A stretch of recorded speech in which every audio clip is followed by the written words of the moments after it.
Hi guys, in this lesson we're going to look at static animation, and this is something that is really going to bring your environments to life, something that you really do need to spend a lot of time thinking about and really put it into action within your video game.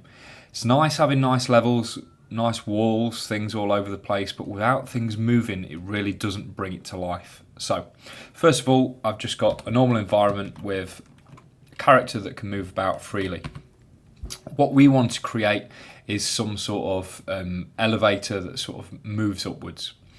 In fact, the way that I want to do this before we move on to static animations is looking at whether we actually need to use animations at all. So what I'm going to do is I'm just going to duplicate this floor real quick, and I'm going to put the floor there, and I'm going to duplicate it once more. And I'm just going to resize this.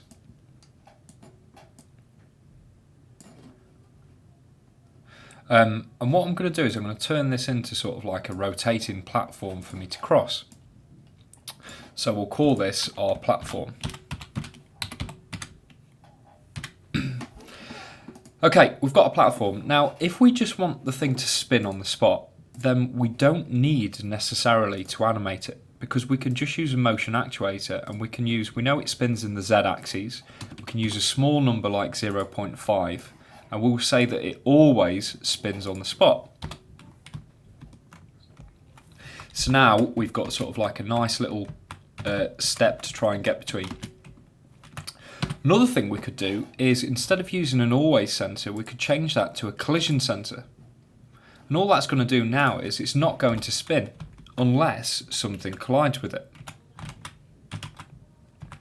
So because I'm on top of it, it's moving, but as soon as I jump off of it, it stops. So think about where you could use something like this in the game as well. But what about if we don't want a rotating platform? What about, so let me just get rid of this, this and this. What if we want the platform to actually move? Well, in that case, yes, we do need a static animation. The way that a static animation is different to a dynamic one is if we wanted some sort of feet or arms that move backwards and forwards, but they also move with the object. A static animation will carry out the animation where it was animated, which is what this lesson's about. So the first thing we need to do is get our object. We've called it platform. Make sure you name it. Go down to the bottom left-hand corner and go to your timeline. Once inside the timeline, we need to go to this large grey area here with the two keys, and we need to tell it what we want it to remember. So in this case, we could just pick its location, but I always choose lock, rot, scale in case we change our mind later on. Here we've got a number of keyframes, a number of frames that we can use on our timeline. The start is number 1 and the end is 250. We can make this timeline progressively larger by altering these numbers down here. So if I boost it up, you can see that it alters my timeline. We can also make this timeline much longer by going up to File and altering the preferences. Okay, so once we're inside here, I'm going to set it to 0. And for this object, the rule is frame object key. So frame, I need it to be on frame number 0, which is this one. Set it to 0. Object, yeah, that's where I want it to be. Set a keyframe. You'll notice that it should go yellow.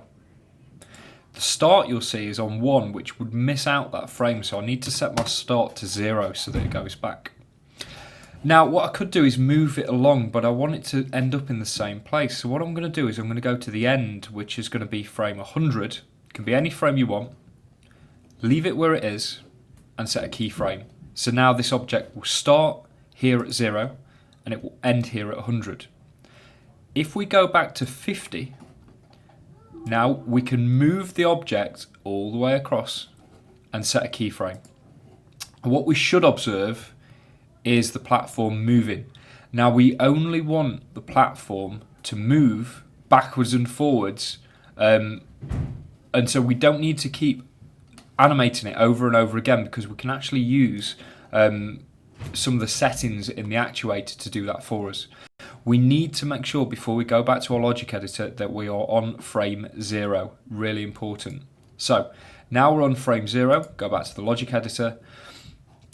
Something else that's really important, if this is the object that I've animated, I must add the programming to it. I can't add the programming to this and expect it to work in this way.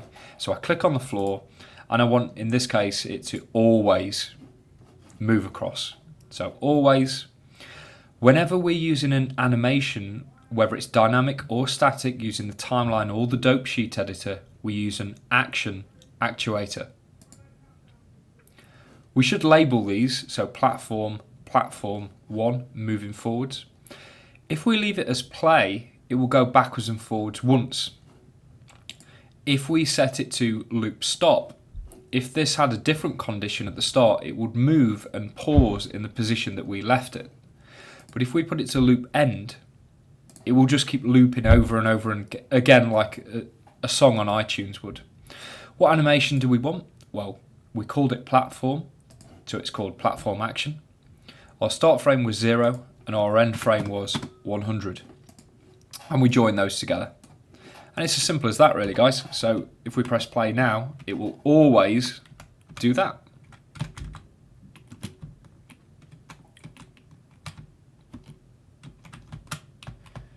Now, let's change the beginning parameter. So instead of always, let's set it to a collision.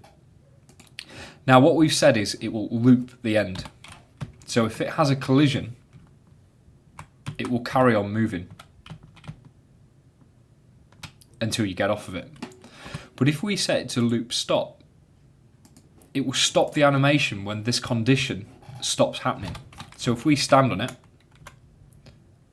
and jump, it won't move again until we land on it. So just think about what conditions you could use for that. So I'm going to set that back to loop end. And that's really nice now because it means that it's just going to carry on basically. So if I go all the way down here, I can jump off of it and it will go back to where it started. That could be interesting because now it's marooned me on this platform. So that could be an interesting part of your game.